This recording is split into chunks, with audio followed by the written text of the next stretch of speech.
China ने 3 मई 2024 को Changi 6 mission को लॉन्च किया था और जून के स्टार्ट में ही ये चांद की डार्क साइड पर लैंड हुआ था और फिर इसने एक कैप्सूल को चांद की डार्क साइड की मिट्टी से भरकर जमीन पर भेजा और अब 25 जून 2024 को वो कैप्सूल जमीन पर लैंड कर चुका है। और ऐसा पहली बार है जब किसी मुल्क ने चांद की डार्क साइड की मिट्टी को जमीन पर लाया। इससे पहले चांद की जितनी भी मिट्टी को जमीन पर लाया गया था वो उसकी सामने वाली साइड की मिट्टी थी, लेकिन आज तक चांद की डार्क साइड पर कोई लैंड नहीं कर सका। लेकिन चाइना ने न सिर्फ वहां पर लैंड किया बल्कि वहां की मिट्टी को भी जमीन पर लेकर आया, जो चाइना के लिए बहुत बड़ी डिस्कवरी है।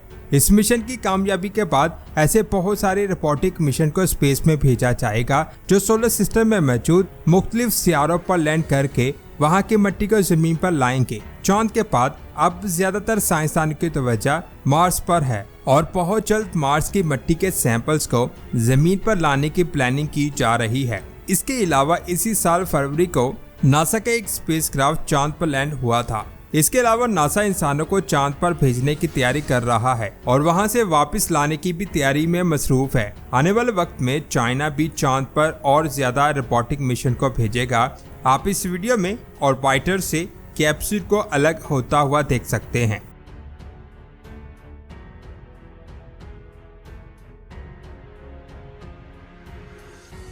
अब सवाल ये आता है कि इस मिट्टी में क्या छुपा है। साइंसदान के मुताबिक चांद की डार्क साइड में बहुत सारी दहाते मौजूद हैं। इसके अलावा वहां पानी भी हो सकता है। इन्हीं चीजों के बारे में जानने के लिए चाइना ने चैंगी 6 मिशन को लॉन्च किया। इसकी मिट्टी को इकट्ठा किया गया। इसमें चांद की डार्क साइड की मिट्टी के एलिमेंट्स मौजूद हैं। अगर चांद पर पानी हुआ तो उसके एलिमेंट भी इस मिट्टी में मौजूद होंगे, जिससे साइंसदान को पता चल जाएगा कि चांद पर पानी है या नहीं। अगर इस मिट्टी में पानी के एलिमेंट मौजूद हुए तो ये बहुत बड़ी डिस्कवरी होगी, क्योंकि पानी से चांद पर बहुत कुछ किया जा सकता है। यहाँ पानी होता है, वहाँ पर हो सकता है लाइफ भी मौजूद हो, लेकिन ये पानी चांद की डार्क साइड पर मौजूद क्रेटर्स में हो सकता है। यहाँ अरबों सालों से सूरज की रोशनी नहीं पहुँच पाई और वो पानी बर्फ की फॉर्म में मौजूद हो सकता है। इसके अलावा चांद से लाई मिट्टी को स्टडी करने से चांद की जियोलॉजिकल एक्टिविटी के बारे में भी पता चल सकता है कि चांद पर वोल्केनोज कैसे फटते थे, उनके बारे में भी पता चल सकता है। ये भी पता चल सकता है कि हमारा चांद कैसे बना। साइंसदान के मुताबिक आज से अरबों साल पहले एक थिया नामी सियारा हमारी जमीन से टकराया था, जिसकी टक्कर से जमीन के कुछ टुकड़े स्पेस में चले गए। फिर ग्रेविटी की वजह से वो टुकड़े एक दूसरे के साथ जुड़ने लगे, जिससे हमारा चांद बना। लेकिन ये जस्ट एक थ्योरी है। अभी तक इसके बारे में साइंसदान 100% श्योर नहीं है, लेकिन साइंसदानों के मुताबिक चांद की डार्क साइड की मिट्टी को स्टडी करने से काफी हद तक इसके बारे में पता चल सकता है कि हमारा चांद कैसे बना। चाइना के चैंगी 6 मिशन ने चांद की तस्वीरें भी खींची हैं, जिनको आप अपनी स्क्रीन पर देख सकते हैं।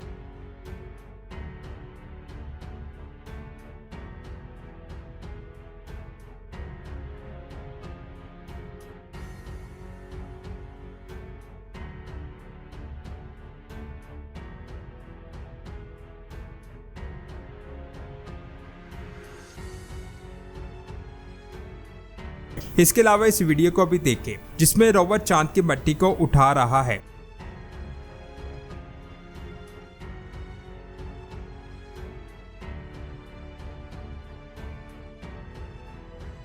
इसके बाद बात करते हैं जेम्स स्पेस टेलीस्कोप की, जिसने चांद की डार्क साइड पर एक बहुत बड़ा स्ट्रक्चर दरियाफ्त करके सबको हैरान कर दिया। कुछ दिन पहले जेम्स स्पेस टेलीस्कोप ने चांद की डार्क साइड पर एक बहुत बड़ा स्ट्रक्चर फाइंड किया। असल में ये स्ट्रक्चर चांद की क्रस्ट है। साइंसदान का कहना है कि चांद की फार साइड की क्रस्ट सामने वाली क्रस्ट से ज्यादा मजबूत है। कहा जाता है कि जब अरबों सालों पहले जमीन और चांद पर एस्टेरॉयड की बारिश हुई थी तो सामने वाली साइड की क्रस्ट फट गई, जिससे सामने वाली साइड के अंदर का लावा बाहर आकर सतह पर फैल गया, जिससे चांद की सतह जल गई और सामने वाली साइड की जमीन फ्लैट हो गई। और ये जो ब्लैक एरिया आप देख रहे हैं, जो चांद का जला हुआ एरिया है, लेकिन चांद की डार्क साइड की क्रस्ट नहीं फटी, जिसकी वजह से चांद की डार्क साइड फ्लैट नहीं है, बल्कि वहां बहुत बड़े बड़े क्रेटर मौजूद हैं, जो इस बात का सबूत देते हैं कि चांद की डार्क साइड नहीं फटी। साइंसदान का कहना है कि चांद की डार्क साइड सामने वाली साइड से इसलिए भी मजबूत है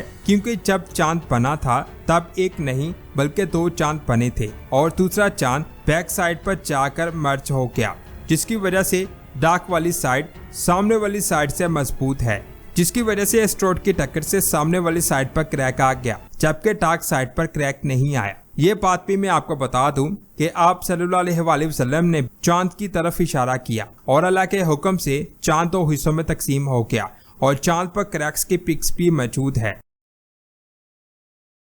जेम्स स्पेस टेलीस्कोप ने चांद पर जो डिस्कवरी की है, इस डिस्कवरी से 3 हफ्ते पहले भी साइंसदानों को चांद पर हाथ मिले और वो हाथ स्टील से बने हुए थे जो देखने में इंसानी हाथ जैसे लग रहे थे। उन्होंने ऐसे 16 पेयर्स को फाइंड किया था। इन हैंड्स को पहली बार 1960 में भी देखा गया था।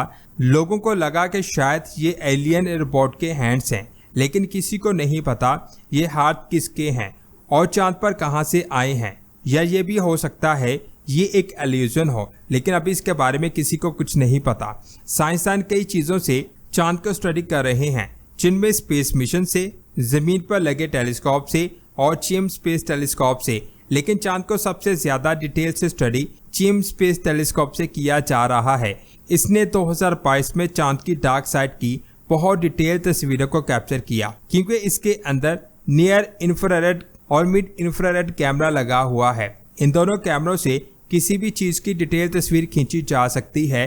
जेम्स स्पेस टेलीस्कोप की तस्वीर में हम डार्क साइड पर बहुत ज्यादा क्रेटर्स को देख सकते हैं, जबकि चांद की सामने वाली साइड बिल्कुल फ्लैट है।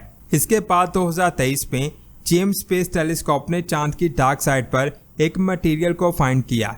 ये ऐसा ऑर्गेनिक मिनरल है जो चांद की सामने वाली साइड पर मौजूद नहीं है।